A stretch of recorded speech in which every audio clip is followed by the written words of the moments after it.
समस्त आश्रम पर निवास करने वाले हमारे शिष्य वृंद एवं संतजन एक बार बड़े प्रेम से वेद माता गायत्री के नाम का जय घोष सभी भक्त बोलेंगे। बोलिए गायत्री मैया की। प्रिय शिष्य, तुम देख रहे हो यहाँ की स्थिति और परिस्थिति को देख करके हमें एक उदाहरण याद आ गया। अपने गृह कार्य में और प्रत्येक घर में एक यंत्र होता है, उस यंत्र का नाम है सूप। सूप का काम क्या होता है?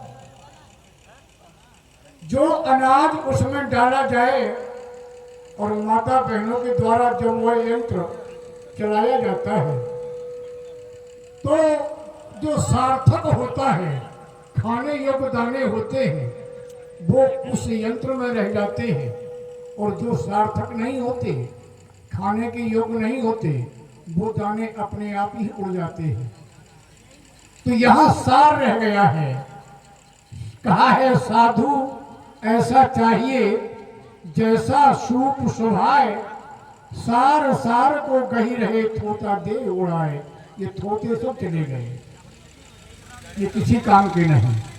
ये सार रह गया है जो वास्तव में हमें कुछ कहने के लिए ये बाध्य कर देते हैं। ये आश्रम जब हमने यहाँ पर निवास बनाया था तो ये आश्रम था शुभ। संकेत मिला कि विश्वामित्र महामुनि ज्ञानी बसाए विपिन शुभ आश्रम जाने। ये आश्रम शुभ था। विचार किया कि आने वाले अतीत में अगर यह आश्रम सिद्ध हो जाए तो बड़ी कृपा होगी। और आश्रम सिद्ध तभी होता है जब साधक अच्छा हो। जहां साधक सही है आश्रम सिद्ध हो जाता है।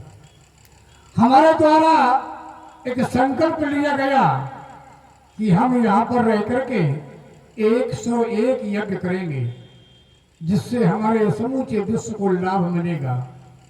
वेदों में वर्णन आता है यज्ञ से लाभ क्या है, तो बताया है यज्ञ से वर्षा, बादल, बादल से वर्षा, वर्षा से कृषि और कृषि से किसान, और जब किसान खुशहाल है तो हमारा देश खुशहाल है, हमारा विश्व खुशहाल है।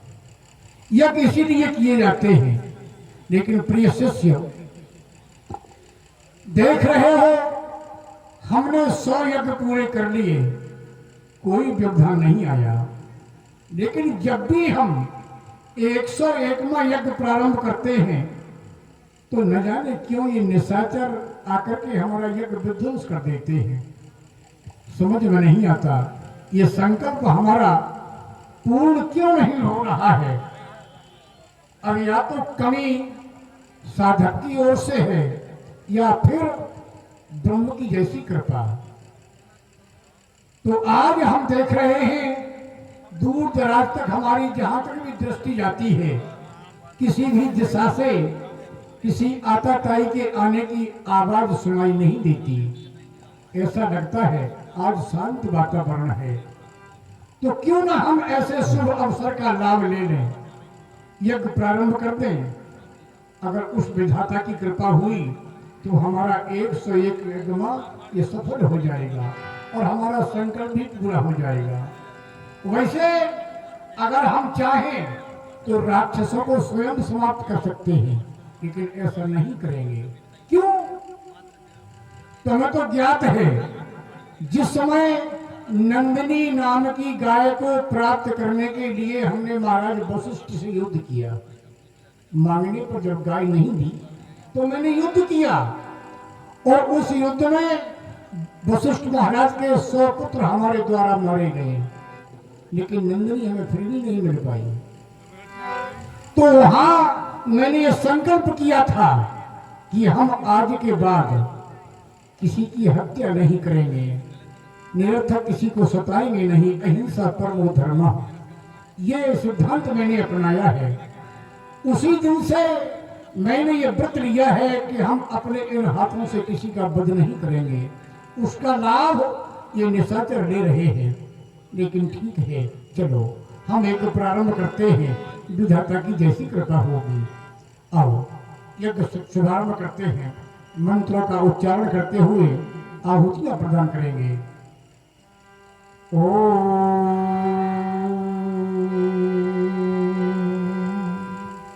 पृथ्वी देवताभ्यो नमः, वास्तु देवताभ्यो नमः, क्षेत्र देवताभ्यो नमः, ग्राम देवताभ्यो नमः, स्थान देवताभ्यो नमः, सर्वेभ्यो देवेभ्यो नमः। देखत यज्ञ निशाचर धाम है, करहे उपद्रव मुनि दुख पाव।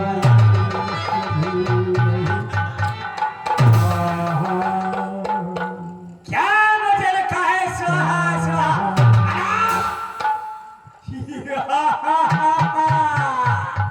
स्वाहा स्वाहा धर घिची पे सो के हो। हा हा हा हा हा हा। क्या मुझे लिखा है स्वाहा स्वाहा।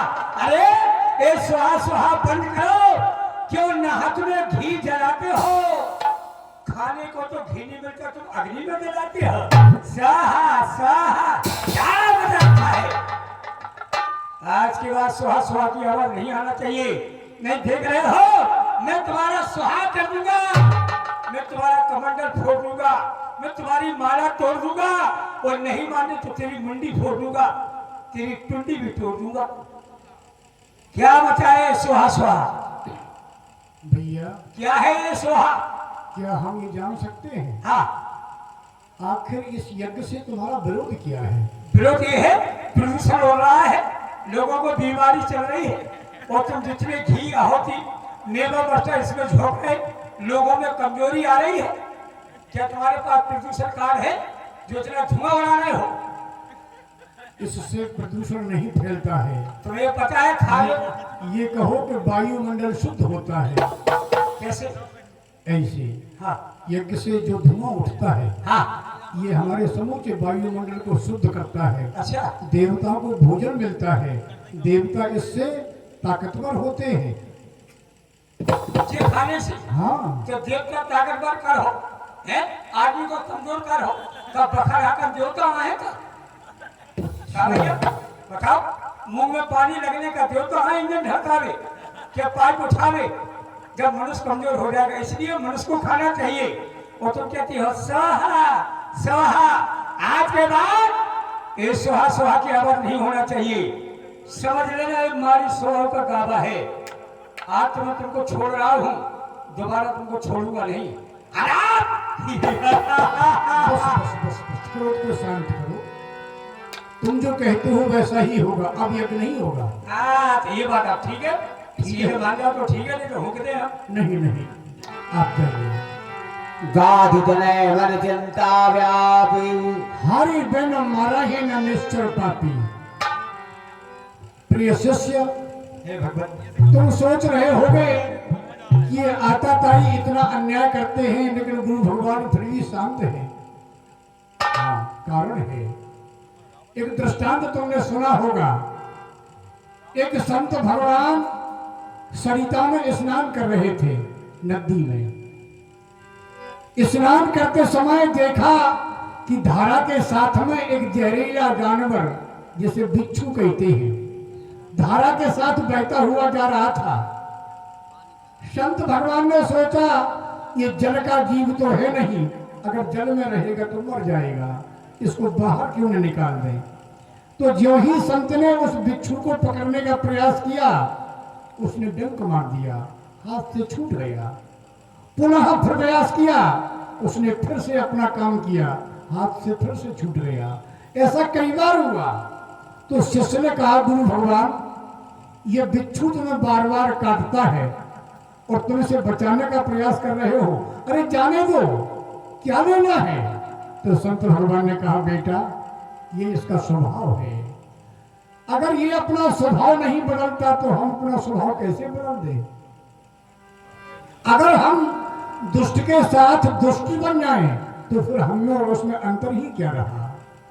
क्योंकि कहा है तुलसी संत शिवम्बतर फूल फले पर हेत ये इतते पाहन हने वो उठते फल देत। भैया भंडारी जी, निवेदन है कि चाय का समय हो गया, कलाकारों को चाय तो बनाइए, बेचारे कब के ढूंढे हुए हमारे पुजारी जी आपको। चाय का समय हो गया, मुझसे ध्यान दे। तो वेदों में कहा है साधु होना कैसा चाहिए, जैसे आम का वृक्ष। आम का वृक्ष जब फलों से लग जाता है तो हम संसारवासी आम तोड़ने के लिए एक उसमें पत्थर मारते हैं, लेकिन हमें पत्थर के बदले वो आम देता है, फल देता है खाने के लिए। तो संत ऐसा होना चाहिए। ये राक्षस अपना स्वभाव नहीं बदलते तो हम अपना स्वभाव कैसे बदलें? नहीं। अब हाँ, एक विचार जरूर करता हूं कि इनके लिए उपाय क्या है। तब मुनिवर मन कीन विचारा प्रभु अवतरे हर नमहि भारा। जब मैंने विचार किया तो देखा, अरे परमात्मा का अवतार तो पृथ्वी पर हो चुका है।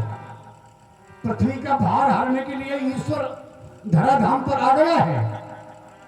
हाँ देखो, जब मैंने अपना ध्यान लगाया तो वो दिन भी हमें याद आ गया। निशाचरों के आतंक से आतंकित होकर जब ये सभी देवता परेशान हो गए तो स्वयं मां पृथ्वी गौ का रूप धारण करके और सभी देवता ब्रह्म की आराधना के लिए निकले। तो उस समय आकाशवाणी हुई थी कि जिन डर को मिल सिद्ध सुरेशा तुम्हें लाग धरि हो नरभेसा अनशन सहित मनुज अवतारा लय हो दिनकर वंश उदारा स्वयंभू मनु और सतरूपा कौशलपुरी प्रकट नर भूपा तिनके ग्रह अवतरे हो जाई रघुकुल तिलक सुचारो। भाई वो परमात्मा अपने अंशों के सहित यहाँ पर आ गया है।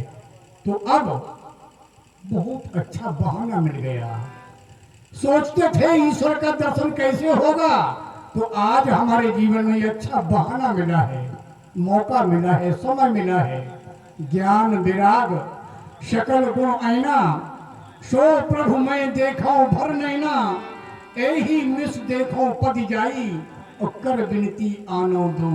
भाई महाराज दशरथ जी से निवेदन करूंगा कि दोनों बंधुओं को अपने साथ में लाकर के निशाचरों का नाश कराऊंगा और जाकर के परमात्मा के दर्शन भी होंगे।